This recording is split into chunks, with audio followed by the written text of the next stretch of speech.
Uma das coisas mais apaixonantes no estudo de Deus, né, na teologia, aquilo que me atraiu para estudar teologia, eu cheguei a uma conclusão de que profissionalmente, tecnicamente, eu não precisaria fazer curso superior. Então, a partir desse instante, eu optei por fazer teologia. E o que me atraiu mais foi algo que aconteceu assim numa manhã de sábado na igreja de São Vicente. Pastor Antônio Lante, já falecido, ele disse: Deus é superlativo absoluto. Tudo que se falar de Deus é redundância. Que Deus, ele inclui tudo. Se falar Deus grande, você já está sendo redundante. Deus poderoso, você está sendo redundante. Tudo que você falar de Deus, você está sendo redundante. E isso me apaixonou. Eu fiquei apaixonado por isso tudo.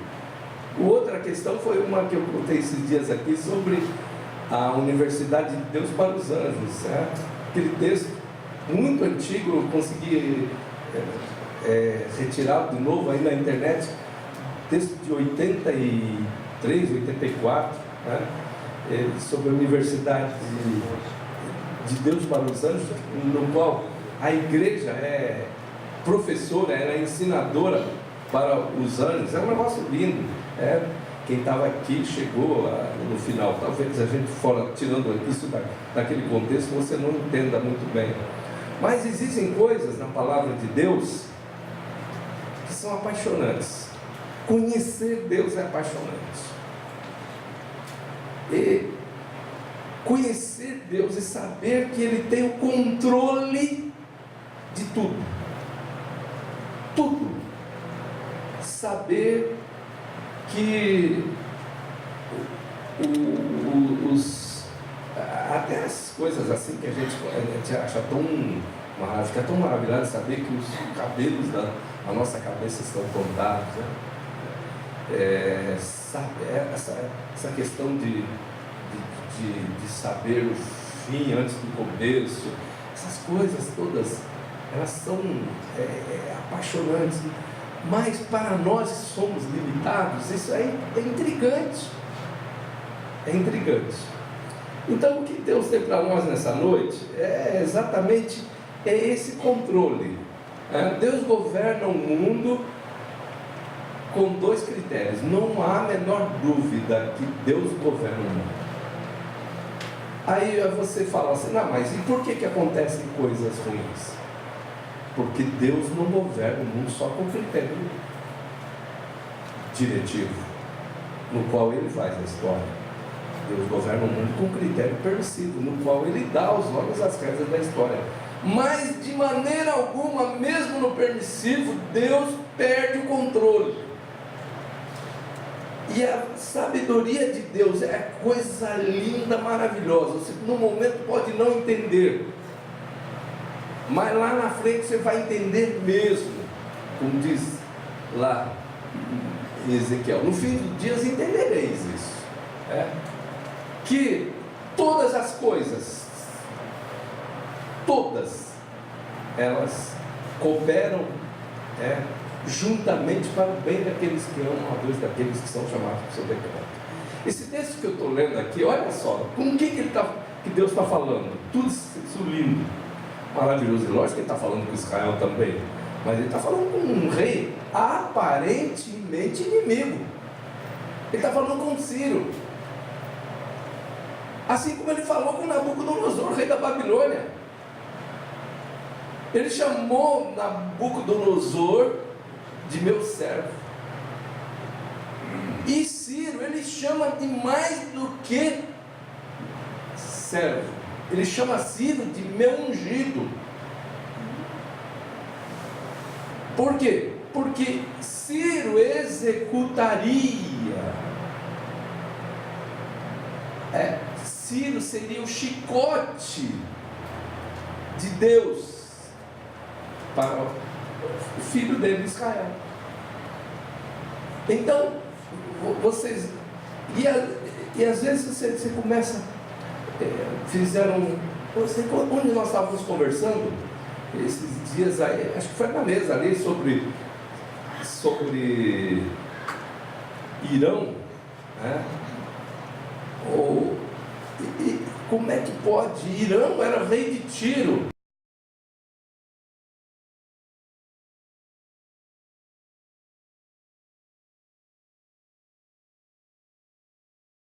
Que precisa, através das naus de Tarsis que ele tinha, ele transporta para a construção do templo. O que Deus está ensinando com isso?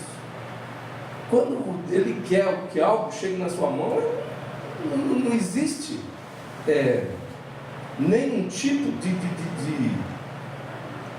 embaraço para ele. Porque nós temos assim, achado que o chamado inimigo de mal demais, né? Às vezes aquele livro, né? Satanás, esse pobre diabo, né? Ele precisa ser lido por muita gente que joga tudo nas costas dele. Ele o ladrão só vem matar, roubar, destruir. Mas matando, roubando e destruindo, ele não pega Deus de surpresa.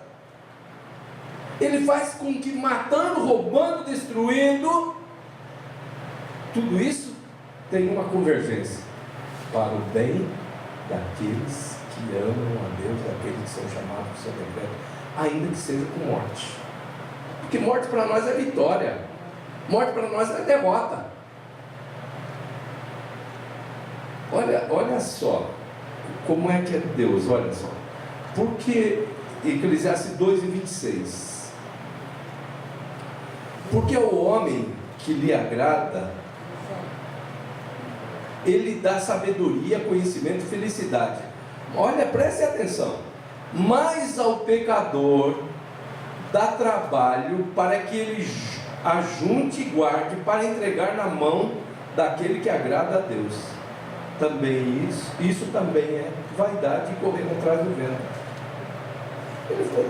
O pregador aqui sabe, está dizendo o seguinte: isso acontece, não é preciso ficar maravilhado, isso é coisa pouca, isso é quase nada, isso é nada. Mas ele faz com que o pecador traga na mão. Então, uma palavra como essa não tem que tirar da gente toda a atenção. Se eu sou servo do Deus Altíssimo, se eu digo com a boca cheia, né, totalmente alegre, de uma maneira celebrativa, o Senhor é meu pastor, de nada sinto falta, por que eu fico nessa insegurança? Olha, nesse texto ele fala assim: olha, ai daquele, né, esse texto de Isaías 45, ai daquele que disputa, que entra numa disputa com Deus Todo-Poderoso. Ai daquele que quer entrar numa dividida comigo, ele está dizendo de uma maneira bem popular. Por quê? Porque Deus, ele vai de uma maneira muito sábia fazer tudo convergir para o bem daqueles que amam a Deus.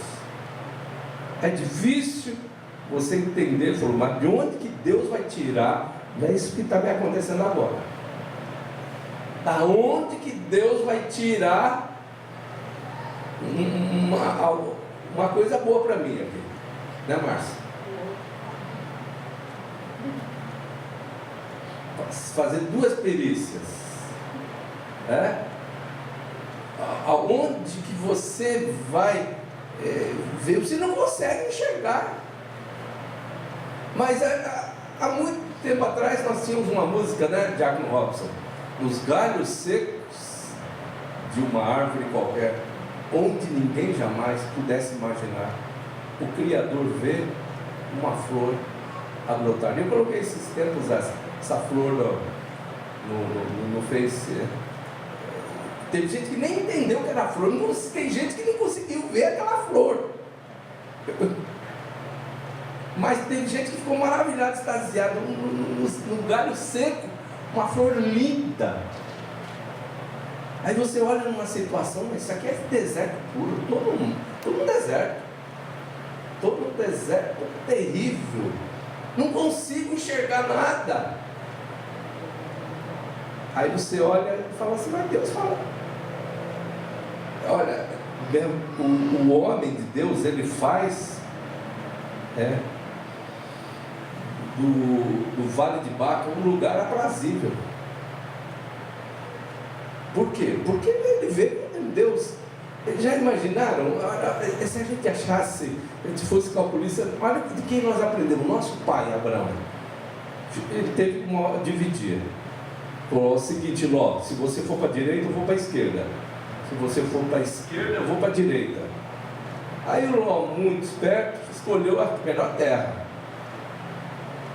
Terrona bonita, vermelha, assim, com cara de fértil, né? E ficou aquele cascalhão pro lado do. E ele falou, tudo bem, sem problema. Aí a gente vai ver na palavra de Deus mais à frente que é a bênção do Senhor que enriquece e não acrescenta dores. Estar do lado de Deus, olha só, quando ele diz que eu formo a luz e crio a escuridão, ele não está dizendo que propriamente ele diz ele criou a escuridão, porque a escuridão, segundo o raciocínio emitido por Einstein, né, atribui-se a ele uma conversa que ele teve com o professor dele na escola, quando ele tinha 8 anos de idade, que não existe escuridão. Escuridão é a ausência de luz, né? Mas existe a escuridão. E o mal é a ausência de bem, né? E agora nós existimos para fazer a contraposição. Nós estamos aqui para colocar bem. E temos luz e o bem. Nós somos luz do mundo, sal da terra. Estamos aqui para compensar. Por que existe tanto mal? Porque nós não fizemos tanto quanto deveríamos ter feito. Mas para Deus as trevas e a luz são a mesma coisa. Nada impede o projeto de Deus. Enfim, queridos e queridas, que Deus quer nos dizer nessa noite: avancem, sem medo. Quem está no controle de tudo é aquele que tudo pode.